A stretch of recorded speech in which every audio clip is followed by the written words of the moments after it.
Alrighty, folks. If you've ever taken the time to read 15 Conversations with Real Estate Millionaires, you will see that there is a particular story in here about a young man who quits his day job, burns the boats, racks up credit card debts, gets equity on his home, and doesn't get a deal for like 6 or 9 months. That young man is Jason Pritchard. How you doing, buddy? That's me. I'm doing good. That's me, guys. That's me. If you don't know, that's me. Good. It's good to be back. Good to see you again, man. Excited to dive into this topic. I think it's going to be a good one. So the reason I want to have this conversation with you is I think you are the social media kind of creme de la creme, burn the boats, you can do it. You know, that story that all of these folks talk about, the Yeah. entrepreneur, just go do it. And let's be clear, you've done it, right? So Yep. good for you. Track record I, is there. Yeah. tr- No, yeah, absolutely. Yeah. track record, evidence, blah, blah, blah, blah, blah. So it is possible. I am someone who didn't do that, who sat back for 15 years, lived below his means, stacked paper, earned more money, recycled capital, did it the slow way. And I want to have a conversation with you because I believe for most people, the fastest way to build wealth is to keep your day job, cut expenses, maybe look to increase revenue somehow, but do it the way I did it, which again is not fast. Absolutely not fast. It's 15 years. hmm Yeah. I look at what you did and included you in that book because it's awesome. It's evidence. It works, but I think social media celebrates you and they ignore guys like me. What do you think of all that? That's an interesting statement at the end, and I would definitely agree with it because it's just a flashier, cooler story, right? To be able to sit there and say, "Hey, you worked X amount of years in corporate America, burned the boats, and a few years later, you're riding high, big Yeah. time real estate investor." So I get it, and I understand why. I agree. And I think that your perspective is correct. The way that I did it is not for the faint of heart. It is absolutely not for everybody. And you have to have lots of things beyond just being lucky and working your butt off and all the things that need to happen. There's lots of other things that need to be in place in order to make that strategy work, particularly, especially if you're married, having a spouse that's on board with a plan like that, because you're basically putting your entire livelihood at risk here. And so you have to be really, really careful when you do it the way that I do, and you got to be wired the right way. And so, yeah, I mean, there's going to be lots of things we're going to dive into it, I'm sure, but I would agree with Yeah. you. I think your path is probably the right path for the vast majority of people out there. Yeah, and it's just not sexy, Jason. I mean, Yep. there's people that start this journey that they get one deal in 2 years. And then they get their second deal at like year 3.5. And it doesn't really start to compound until like year 5. Dude, Jason, that's not sexy. No, it's not. And I hear this all the time from people who go either the route that I took or the one that you did. And you have to keep things in perspective. I think perspective is very, very important, right? You're trying to charter like this new trajectory or this new path in your life that is going to change your entire future. And that's not going to happen in 6 months, guys. It's not going to happen in 12 months. We're talking about, I think, realistically, a 3 to 5 year probably target, right? To really fully exert yourself from corporate America. And the way that I did it, we were not even really stable and found and like solid until year 3 or 4. I mean, the first 2 years was just me kind of figuring out. Year 3, 4 was barely getting my legs under me, right? And then year 5 was kind of when we hit the stride. And so my recommendation, if you're like me and Zuber, and you were in corporate America, you always kind of had the dream or vision of doing real estate, you need to, the very first step, once that seed gets planted and you come on one rental at a time, or you read Rich Dad Poor Dad, or whatever it is that kind of sparks that fire in you, you have to have a plan. You have to have a very clear-cut plan on what exactly this is going to look like. And you need to share that with your spouse or your partner or whatever to really make sure that they're on board. That's exactly how I got started. Even though I was the one that burned the boats, we sat down and we built out a plan first, and then we executed on that plan after that. Yeah, one of the things that is very important. I just want to hit again is that partnership, you and Jen. She was on board since day one, right? And Yep. I've heard the story many times. Right near the end of that year 1, she kicked you in the ass and basically Yep. said, "Hey, buddy, your year's almost up. This is getting kind of heavy. And, you know, that's what you needed at that time. So definitely a key part of the journey. Well, let me ask you, because I'm curious, how did, when you and Olivia sat down to kind of figure this stuff out, right? What were the challenges that you guys had? Because I think you probably have different sets of challenges when you're just jumping in, right? And you have to go full blast and really make it happen, right? With you, it's a little bit more measured. It's a little bit more of a like, I don't want to say a planned out approach, but it's just a different approach, right? So what were the It's things that you slower. and Olivia kind of, Yeah. So the first, this is good. I'm glad you did that. So the first thing we had to realize is our home market didn't make sense, right? We live in the Bay Area. We spent a year trying to find something here and it just didn't work, right? Um, it should have only taken 6 months, but I'm hard headed and it took a year. So then we found Fresno. And then because we had the skill of looking at stuff, we could make it happen. But we were buying in 2002. The market was it was getting hot, right? It was starting the uptick. Fresno, I think, was the number one market like 04, 05, like 2 years back to back. There was not a lot of inventory. So we ended up buying Norris Drive, 1818 Norris Drive, buy it. Didn't know any different, 20% down. Dude, that property, Jason, took half my stack. I only had 40 grand left after I got my ass kicked in the stock market. Yeah. And, you know, the other thing to point out here, I think it's worthwhile, is my vision for Fresno was 4 properties. That was my grand plan. Wow. I wasn't thinking 50, 100, 200. I was thinking 4. So I was okay taking half the stack and going, you know, on one. Then, as you know, that first tenant totally messed with us, right? We did everything right. It still screwed with us. So then we had a $10,000 repair. We had a $1,000 legal fee, lost rent for 3 months. I was ready to give up. And Olivia was like, we didn't do anything wrong. Let's try it one more time. So she gets all the credit for one rental at a time. She found the market. She kept us going.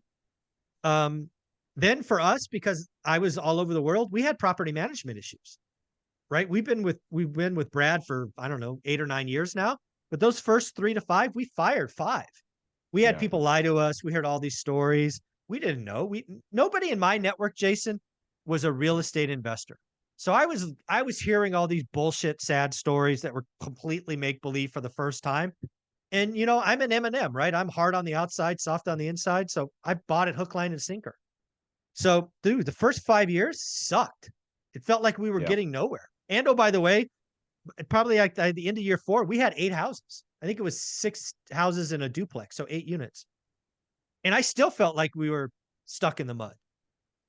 And then the freaking crash comes, right? That was a wake-up call. So yeah, it's so slow, Jason. It's 5 years. I tell people all the time, it's 5 years. But the one thing we got right is, and this is communication. Olivia and I had to do this together. Like you and Jen had to commit together for that year. Olivia and I had to get on board with spending less money. We came into investing with a 40 grand. Half that was gone on Norris Drive. But what we did agree to is we decided to cut our expenses. So we went from spending 100% of our take-home pay to spending 50%. And that allowed us to continually recycle and buy the next one and buy the next one and buy the next one. And we were doing. Let me ask you this, because I think this is a hard part for a lot of people. This was a big one for Jen. I have my answer, but I'm curious, how hard was it for you guys to go from 100% of spending it to 50%? Now, just looking back in hindsight. So the first 20% was easy. The first 20 was easy. That was just stupid spending because we could. The next 30 were hard. And what it really boiled down to is we never wanted our daughter to be without, but we were willing to sacrifice. I mean, the fact that Olivia still had her kitchen from when we moved into this condo, we couldn't afford upgrades. So it was the same, 2-inch white square tiles and all that nonsense. The fact that we had one car and then I had a company. I mean, we sacrificed. This is really interesting in hindsight. I know our friends were talking shit behind our back. Yeah. Because I had several employees, because as you work longer, you go move up the food chain. I had several employees, and one time even an employee of an employee who had nicer houses than we did, who made about the same amount of money. we never upgraded. We bought a house in 99, or a condo, not even a home, a condo in 99 that I still live in today. Wow. Trust me, I could afford a lot more, but we have built a stack of units because we never left. And, now we take, $20,000 vacations because we can. So I don't know. It That's was, right. Yeah. I know people were making fun of us and we were okay with it. It's pretty Yeah. wild to think about. I had a very similar experience. For us, I feel like the financial sacrifice was easier than what I think we initially thought it would be. And I think a lot of people get hung up on that, right? And they find these different reasons on why they can't make it happen. And ultimately, it just comes down to, what do you want more? Do you want the end goal more, or do you want short-term satisfaction? And I know that you are big on delaying gratification. And so I think that's a huge, because the money's got to come from somewhere. I mean, there's no, you're not, There's no there is magic. no get rich in real estate without any money. That doesn't exist. And so you can do a deal here or a deal there without tying up your own cash, but it's not sustainable over the long term. So you're going to need some cash, and you need to have good financial discipline on the personal side before that's going to transition over to your business. Because if you take those bad habits into the business, you're just going to run into the same issues. And it's very easy to spend more than you make in your business. Honestly, it's probably easier because the bookkeeping and everything's so much more convoluted than managing your own personal finances. Very easy to trick yourself into thinking that you're making money in your business when you're absolutely not. So what do you mean I'm broke? Yeah. One other question. I'm very curious. So you said you started out at 4, okay? Yeah. And you're hundreds now, right? Yeah. What was there a gear that shifted? Like after you broke 4, you got to 8, where you're like, man, this is good. I got a little taste of this and I want more. Was there something that shifted, or were you just like, no, let's just keep going? Because I think I started out very similar. I remember thinking like, hey, if I can just put together a small portfolio and we'll be fine and everything's good. And we just breezed past that after a few years. And it was just like, nope, we hit the ground running, and then we kept going. Yeah, I love this conversation. Nobody ever asked me these kind of questions, so thank you. One of the things I think I've admitted to you privately, it may actually be on some of our old videos, is I have a problem with big, audacious goals. Yeah. But I have no problem doing the work. So once we got through 4, my modus, my process was just get the next deal. I had 2 jobs and Olivia had 1. My job was to find deals and secure capital. Olivia's job was to run the operations. So she's been involved since day 1. She was just running the books and, checking on people and making sure nobody's stealing from us. But yeah, Jason, I did not look up. I remember this conversation. So we're probably 100 units now, and we just bought something. And I remember calling from Olivia. I was in some foreign country, and I'm like, honey, do I need to move money? Because we have multiple bank accounts, and as you would expect. Yep. Same. And she's like, what do you mean? Well, I'm like, we just bought so-and-so property. It took 25 grand to repair it. And I'm like, usually I have to move money to feed that thing, blah, blah, blah, blah, blah. And she's like, no, cash flow covered it. I remember that conversation, like monthly cash flow covered, a $25,000 repair over and beyond everything else it had to pay for. Yeah. That was a good feeling. But dude, I was so out of it. I mean, dude, I'm a sales guy. I was in 2 different countries. I had a quota that I could get fired every 90 days. And I was looking at real estate every day. And I was finding private money and this and that. I just never looked up. I was always just the next deal, the next deal, the next deal. I wish, even today, I don't have these big, audacious goals. I'm just trying to get the next deal. It's just, maybe I think, and by the way, I think that's wrong. I think I should step back or pay for coaching or something to get a bigger picture, but I've just never operated that way. Yeah, it's a good gear to have though when you're starting. I'm very, very similar, dude. It was just like head down. And that's what the first few years felt like for me, dude. It was just like head down, and it's like, wow, we accomplished all this. And you take a second to like soak it all in and do it, but it's very easy to just go right back into grind mode and then just put your head down again. And then you don't pick up or look up to get some air for another couple years. And then you've got all this distance in between your original starting off point and the destination that you're at now. Right. And so it's just, here's another thing. It didn't feel long for me, right? Like, even though we say at the beginning, that it's like, oh, it's going to take 5 years or whatever. Like I'm going into year 10 basically of my business now, right? And I honestly, it does not feel anything close to what 10 years in corporate America felt like. Ah, 10 years felt like a freaking lifetime, dude. And this 10 years, I feel like, what? Like, what yeah, is going on? This what just zipped happened? by.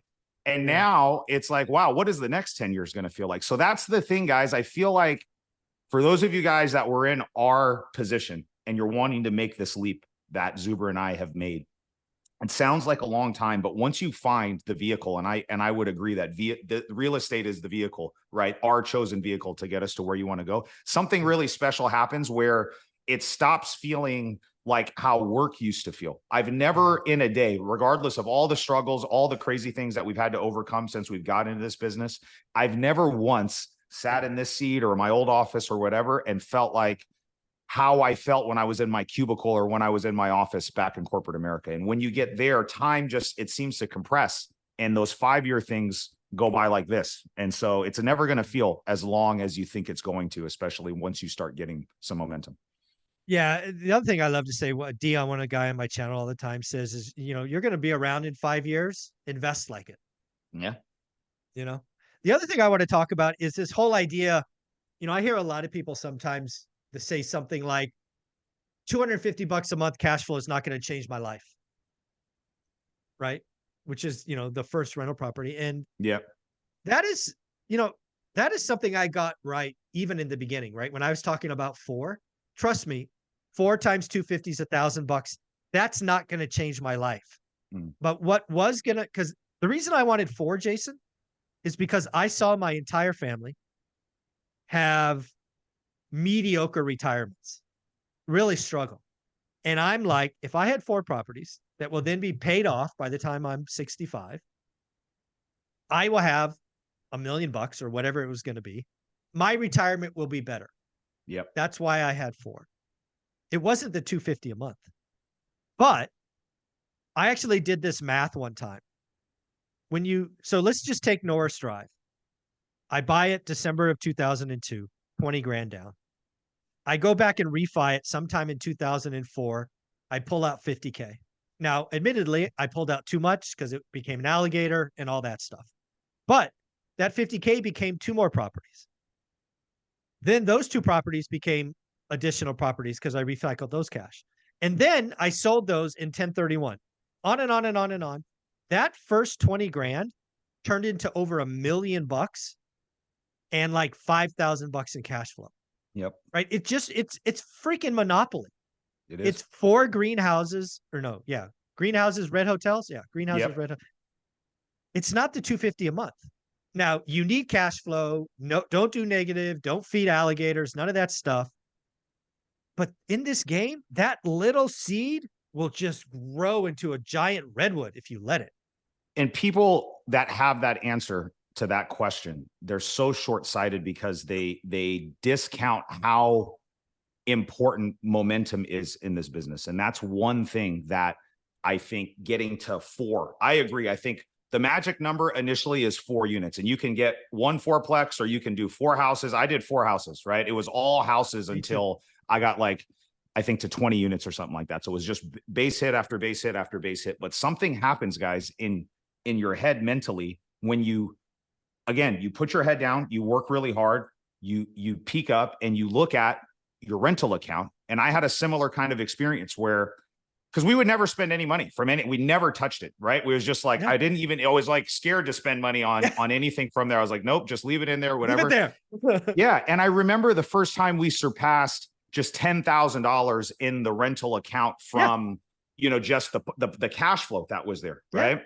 And it was just this, you kind of turn the corner and you're like, damn, this really does work. And you will never get to that number, guys, unless you get the first property that throws off that $250 a month. You just can't skip to the end. You know what I mean? Yeah. And so it really is important to just put your head down, commit, and get to whatever that initial target is, 4, 5, 10, whatever you guys are going to do, because you build this muscle of making a promise to yourself and sticking with it. You build this muscle of self-discipline. You build the muscle of doing the work, and all of those things compound and then start to snowball. And once that snowball gets a little bit of speed and gets a little bit of momentum, whether you realize it or not, it will start to carry you just through a lot of this stuff initially, right? But you have to do the work at the beginning, and you have to commit at the beginning. So yeah. The other thing I think that is interesting here, something that I found in my journey, to be interesting if it also in yours, because we just went at it completely different ways, was I had to audit my personal network, right? I man, had to I wow. had to change my network a couple of times, frankly, in 20 years. The Yep. friends that I had when I started, I wouldn't have gotten anywhere. I'd have been stuck in the mud.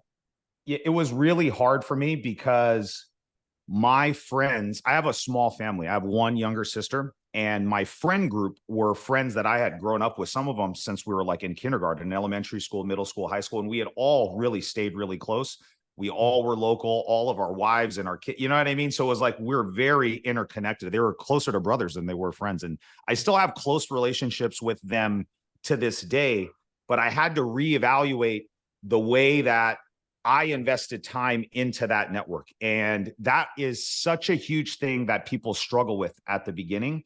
You have to be intentional about getting around people that are doing the things that you want to do. And frankly, it's never been easier, guys. Like, it's honestly, it has never been easier to do that than it is right now. So there is no excuse for not doing this. It doesn't matter. Like, if you want it bad enough, there is a group that is somewhere by you that meets regularly that you can get involved in. You can figure out a way to add value. And those people, the power of proximity is a very, very important thing. And as soon as you stop investing time into the relationships that kind of keep you stagnant and complacent, and it's the neutral friends that are almost even worse, dude. The negative ones are easy to identify. The ones that are obvious, like, I definitely shouldn't be hanging out with this person, like, that's easy to cut. It should be anyways. It's the ones where, well, like, damn, they're like, at a surface level, me and all my friends were doing pretty good. We all had 6-figure jobs. Some of these guys were doctors and professional, like, actual, status, jobs, right? Like, when they were out in society, right? So it's like, you would never think like, well, I don't want to hang out with my buddy who's the doctor anymore. You know what I'm saying? Like, that thought doesn't cross most people's mind. But if you're trying to do something that, like, the vast majority of people have never accomplished before, you have to be around people like that. So that means that 99% of the people that are in your network are probably going to, I don't know, it's hard. You can cut them off. That's probably the quickest and easiest way to do it. Or what I did is I just reevaluated how I invest the time, and I found new friends to put there. But that's such a big thing, man, because you're not going to get to where you want to go hanging around the same people. Yeah, I had to cut people out. I'm very much black and white in my personality. Either my friend or you're not, right? But yeah, it's pretty amazing to think that our journeys are actually more similar than not, which I didn't know going into this conversation. I think we had the same challenges, the same experiences. I just want the full-time employee to realize that, yes, it's not sexy. Yes, it doesn't look good on social media, but it is absolutely possible. And I would argue for most people, the overall better way, less stressful, more certain, all of that. Let's talk about that, because that's a really big thing that I think people do not, the people like me that burn the boats, right? And then just go all in. There's not enough discussion about what you said right now. I see so many people that just like get a fast start out of the gate and end up getting washed out of this business because they literally have zero financial runway. There is no runway for them to give themselves the 6, 9, 12 months that it takes to actually monetize a deal. And even then, you're nowhere close to being like walking away from your corporate job, right? And if you're operating from a place where you don't know how you're going to pay your mortgage, how you're going to support your family, and that's the energy and the thoughts that are running through your head every day, you're going to always be coming from a place of desperation. And desperation is a very, very bad place when you're looking at real estate, because you're going to force deals that are not there. And if you don't have that in you, I just don't know what to do. Okay, sorry. I thought you paused right there. My bad. No. It's just, something, because when I went away for that vacation in Europe, one of the things I thought a lot about is, who's my avatar, right? Who's the person that I think I can help? And again, we bring on 12, 13 millionaires a week, and they're all different stories, and it's amazing. When I think about me, right? Michael, I want the full-time employee to know that your job is the key to wealth. Yeah. I want you to like, you wake up every day, you hate going to work, blah, blah, blah, blah, blah. Change your mindset. Look at your day job as the best tool you have, and then do the things around it, and you can get wealthy. 10 years. I just talked to Millennial Mike. He's a cop in Seattle. Mm-hmm. He's a millionaire in 5 years, and he likely replaces his income in 8 years. Yep. It's freaking out there. Yep. But I feel that social media, right or wrong, celebrates Jason more than Zuber. Just It's how true. I feel. It's true. And think about this, guys. If you're in your job and you hate your job and you're just kind of half-assing things and you're just going through the motions and mailing it in, do you think that you can just live like that for 8 to 10 hours out of the day, all of a sudden walk through that door and then put your Superman cape on and be the best? And that will never happen. It will literally never happen. I had a very long discussion with a really good friend of mine about this, who's trying to make this transition. And he literally just talks about, like, I just do the very bare minimum. I show up, I do what's required of me. And those habits will absolutely ripple over into your business. So that advice, I think, is really good. Just even though you know that this isn't going to be the forever thing, commit for the next few years to being the best that you possibly can at your job. That will spill over into your real estate business and make you the best real estate investor. But just think about it from a logical standpoint, guys. It does not make sense. If you're mailing it in every single day, all of a sudden you're going to be the best that you can be in the other half of the day when you're investing in real estate. Those two things just don't go together. So you have to make some serious changes. Well, the other thing, let's just close it on this topic. The other thing is, you and I were both leaders in our last job. Yep. You and I know who's mailing it in. And if we have a recession, guess who gets shot? Yep. That's it. Without a heartbeat. All right. Jason, you put out a lot of amazing stuff on Instagram, your wife, Jen, as well. Plus, your website includes a bunch of free goodies. Tell us. Yeah. If you guys want to follow along with our journey, you can follow me at jasonpritchard.com on Instagram and Facebook. That's where we are most active. And then on my website, I have tons of free resources for you guys to make this transition much easier than it was for us. I mean, when I was starting, I had to scour the internet for contracts and all the different tools and deal analyzers and all this thing. And we basically compressed all of that into one little toolbox that you can download and plug and play right into your business. Just go to jasonpritchard.com. All those resources are 100% free.